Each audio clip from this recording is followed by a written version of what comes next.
लेकिन इतना जरूरी है कि ये सब टेम्पररी रिलीफ है। इवेंचुअली उनके लिए सलाखों के पीछे ही जगह है। करप्शन में उनका कोई जवाब नहीं और वो पढ़े लिखे आदमी हैं तो उनको और भी ज्यादा करप्शन करने का तरीका वो अपना अपना नया तरीका ढूंढते हैं, लेकिन कानून के हाथ लंबे होते हैं। और उनके जमानत लेने से ये स्पष्ट हो गया कि जिन सम्मन्स को वो गैर कानूनी बताते थे, आज ये स्पष्ट हो गया कि वो सम्मन संवैधानिक थे, कानूनी रूप से वैध थे। आज ये तय हो गया कि उनकी उद्दंडता देश की कचहरी को भी मान्य नहीं है कि ईडी को कचहरी में जाना पड़ा और कचहरी ने भी उनकी बात नहीं मानी। अब उनको पेश होना पड़ा है। जमानत तो मिलनी थी क्योंकि ये एक बेलेबल ऑफेंस है। करप्शन में उनका कोई जवाब नहीं और वो पढ़े लिखे आदमी हैं तो उनको और भी ज्यादा करप्शन करने का तरीका वो अपना अपना नया तरीका ढूंढते हैं, लेकिन कानून के हाथ लंबे होते हैं। अब लंबे कानून के हाथ से कहाँ भाग पाएंगे वो। थोड़ी बड़ी तो राहत जो है टेम्पररी है, इवेंचुअली इस लाखों के पीछे जाना ही पड़ेगा।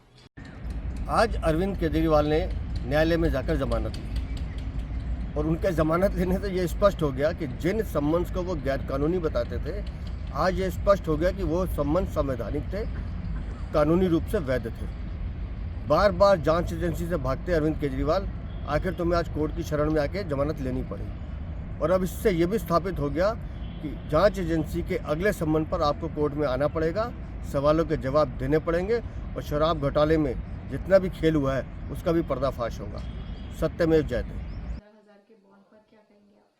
मैं कहूंगी कि बहुत ही दुर्भाग्यपूर्ण बात है कि आज अरविंद केजरीवाल जी को जमानत लेनी पड़ी। 174 आईपीसी की जो याचिका ईडी ने फाइल करी थी उसमें ये नौबत ही नहीं आनी चाहिए थी। ये नौबत इसलिए आई क्योंकि माननीय मुख्यमंत्री अरविंद केजरीवाल जी ने ईडी के दिए हुए 8 समन्स की अवहेलना करी। जब जब माननीय मुख्यमंत्री केजरीवाल जी समन का निरादर करते हैं तो वो कानून का उल्लंघन करते हैं। लेकिन आज ये तय हो गया कि उनकी उद्दंडता देश की कचहरी को भी मान्य नहीं है। वो कोर्ट में पेश नहीं किए गए थे। जी बिल्कुल भी नहीं, ये बेलेबल ऑफेंस है, इसमें तो बेल मिलनी थी। लेकिन कितनी शर्मनाक बात है कि ये नौबत भी आई।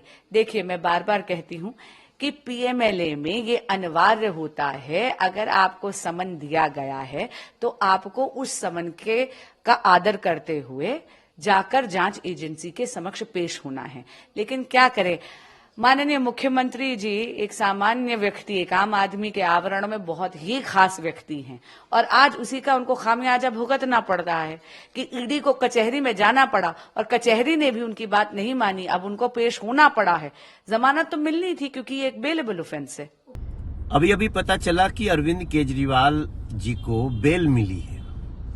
अब लोग सोच रहे हैं कि बेल मिली किसमें। इनको बेल मिली है जो इन्होंने अभी तक ईडी के सम्मन्स की अवहेलना की और ईडी ने कंप्लेंट की।